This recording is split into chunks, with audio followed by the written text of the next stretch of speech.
Bienvenidos a la sesión 3 de Derecho Civil.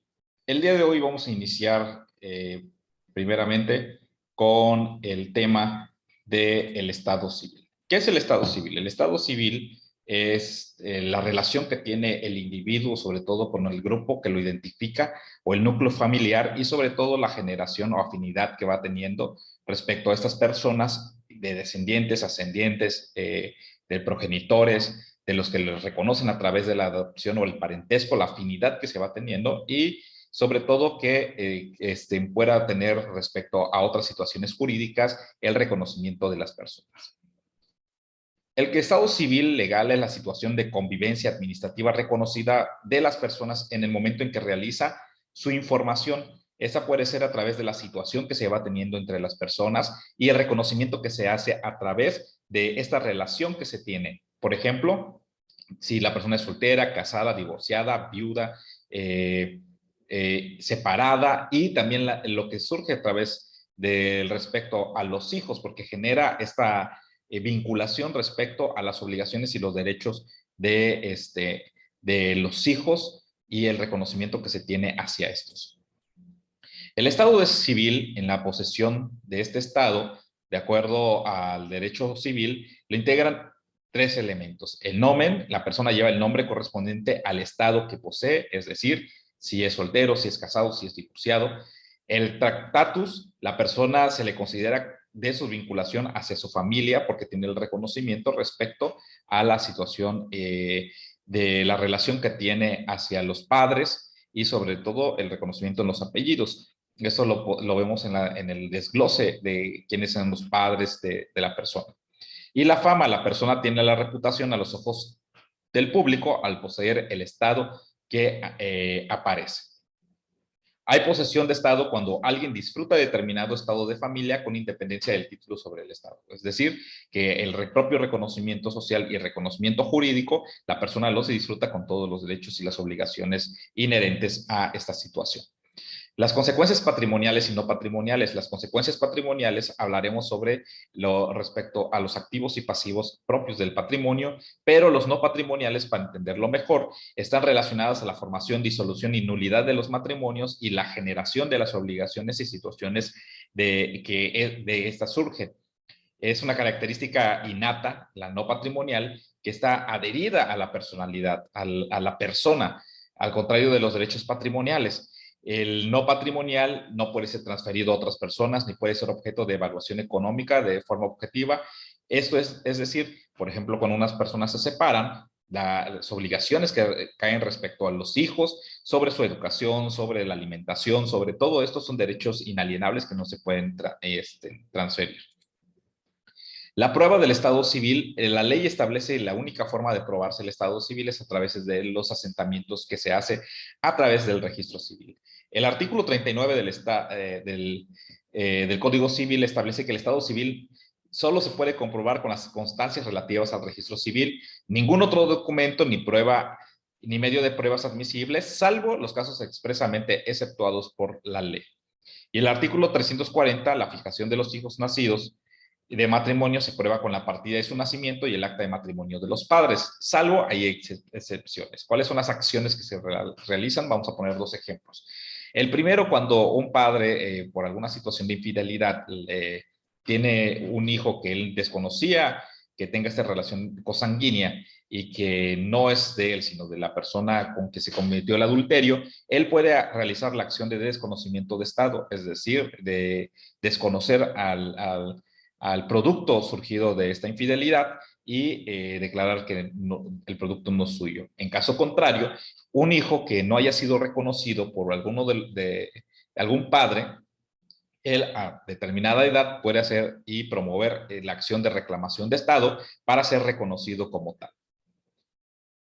El registro civil es el grupo administrativo y de servicio público encargado de las constancias de los hechos relativos a la situación civil de las personas.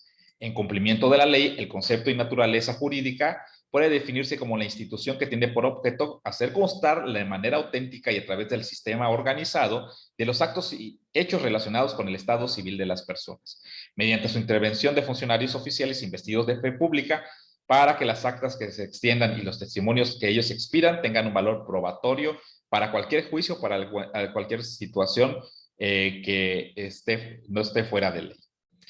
Aspectos históricos, esa institución es muy antigua, retomando de los decenios del siglo XVIII, pero a través de la Revolución Francesa es como se hace un reconocimiento, a través también tomando de los registros parroquiales, ese proceso de registro. Eso también tiene su origen en el Concilio Ecuménico de Trento, celebrado en el siglo XVI, y se acordó la creación de 3 registros, para nacimientos, para matrimonios y para las defunciones. En el caso mexicano, en la reforma, a través de las leyes de reforma, se hace un reconocimiento a un instituto y sobre todo a esta instancia del registro civil para tomar todos los estados de las situaciones, quitándoselo a la iglesia. La organización del registro civil, de acuerdo al reglamento interno del registro civil, está integrado por los servidores públicos como el director general, secretario particular, jefe de unidad de informática, departamento jurídico, de supervisión de oficialías, estadísticas, programación especiales, oficina regional, oficiales, abogados, dictaminadores, supervisores y personal administrativo auxiliar estatal o municipal. Las actas o rectificación de modificación, en el artículo 134 del Código Civil, dice que la rectificación o modificación de un acta de estado civil no puede hacerse sino por poder judicial y en virtud de sentencia, salvo el reconocimiento que voluntariamente haga un padre a su hijo, el cual se sujetará a las prestaciones del Código. Recordemos las acciones que se pueden realizar. Estas son las situaciones que por medio de un proceso judicial, en el caso del registro de las situaciones civiles, una vez dictaminada la sentencia por el Poder Judicial, se puede hacer estas modificaciones. Al lugar, al pedir la rectificación, por falsedad cuando se alegue de un suceso registrado no pasó, por enmienda cuando se solicite variar algún nombre o una circunstancia sea esencial o accidental. Y el artículo 136 puede pedir la rectificación, la persona cuyo estado se trata, el que menciona el acta como relacionada en el estado civil de alguno, los herederos de las personas comprendidas en las 2 fracciones anteriores, las que establece la articulación, puedan continuar o intentar la acción de que ellos se traten. La nacionalidad. La nacionalidad significa la pertenencia de una persona que tiene sobre la pertenencia al ordenamiento jurídico concreto. Esto es sobre un territorio determinado, sobre un país, y el reconocimiento que se le hace a los nacidos o a los que son también herederos de esta mezcla conceptual del concepto nacional de esta situación social, y que no lo separa del territorio y que le reconoce, el Estado le reconoce como parte de sus habitantes. El concepto se entiende por nacionalidad, el vínculo jurídico que existe entre una persona y la nación que pertenece, donde se sienta perteneciente, pero donde haya nacido. Y consagrado en la Declaración Universal de Derechos Humanos en el artículo 15. Los principios sociológicos, esta es una situación social, cultural y espacial que influyen muchos elementos también por el nacimiento, el escenario político, la organización que vaya dando, porque pueden cambiar de un punto a otro, las separaciones también territoriales que generan países, y de esto el reconocimiento que se puede dar a sus habitantes. Continuando con las formas de adquirirla, puede ser por nacimiento, esto de acuerdo al artículo 30 constitucional, que al nacer en el territorio nacional se hace este reconocimiento para la obtención de derechos y también el reconocimiento de las acciones que tienen que realizar para sus obligaciones. O por naturalización, el artículo 30 identifica a quienes obtengan la carta de naturalización porque cubrieron los requisitos establecidos, es decir, los extranjeros que ingresan a nuestro país de manera legal, cumpliendo con todos los requisitos que establece la ley, puedan ser naturalizados y ya obtengan todos los derechos concernientes a la nacionalidad. ¿Qué es el patrimonio? El patrimonio, junto con el domicilio y el nombre, se consideran atribuciones fundamentales de la persona física. Se define como todo el conjunto de bienes y obligaciones de una persona y se le considera de universalidad de derechos, es decir, de unidad jurídica. El concepto se ha definido como el conjunto de obligaciones y derechos susceptibles a la valorización pecuniaria que constituye una universalidad de derechos. Se puede entender como el conjunto de esos derechos y se refiere a la expresión en valor en cifras que puede tener respecto a alguna situación del pasivo o del activo. Los elementos que lo integran son dos los elementos, el activo, que es el conjunto de bienes y derechos susceptibles de dinero, y el pasivo, que es el conjunto de obligaciones y cargas que también son susceptibles de valorización pecuniaria. Considerando posteriormente las diversas teorías sobre el patrimonio, hablamos sobre la clásica o del patrimonio de la personalidad, que se divide en los siguientes elementos. Solo las personas pueden tener un patrimonio porque solo ellas pueden ser capaces de tener derechos y obligaciones, es decir, el ejercicio jurídico que se tiene respecto a algo. Toda persona necesariamente debe de tener un patrimonio. Toda persona solo puede tener un patrimonio, nunca tener dos o más patrimonios, es decir, el patrimonio como la persona es indivisible. Eso no tomándolo de manera física, sino respecto a la obligación. El patrimonio es inalienable durante la vida de su titular. Y la doctrina moderna habla que la noción del patrimonio ya no se confunda con la personalidad, ni se le atribuyen las mismas características de indivisibilidad y inalienabilidad propias de la persona, sin dejar por ello de existir la relación de los conceptos.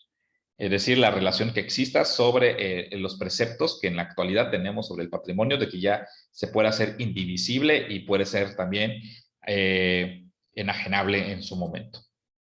Y por último, el patrimonio de familia. ¿Qué es el patrimonio de familia? Es el conjunto de bienes libres de gravámenes e impuestos, inembargables y no susceptibles de enajenación que la ley destina a la familia con el uso de proteger y asegurar la satisfacción de las necesidades básicas de los acreedores alimentarios que integran la familia. El artículo 723 son objeto de patrimonio de la familia, la casa habitación, algunos casos las parcelas cultivables, y el artículo 724 del Código Civil habla que la constitución del patrimonio de familia no hace pasar la propiedad de los bienes que de él quedan afectos de lo que lo constituye a los miembros de la familia beneficiaria. ¿Qué significa el patrimonio de familia? Una propiedad destinada, o este patrimonio destinado a la familia, que no puede ser ni embargable, no puede ser enajenable en perjuicio de las personas. En caso de que alguna propiedad o alguna cosa esté destinado para la familia, eso es para la protección de ellos y no se puede arrebatar ni se puede entrar en discusión y sobre todo en separación de bienes.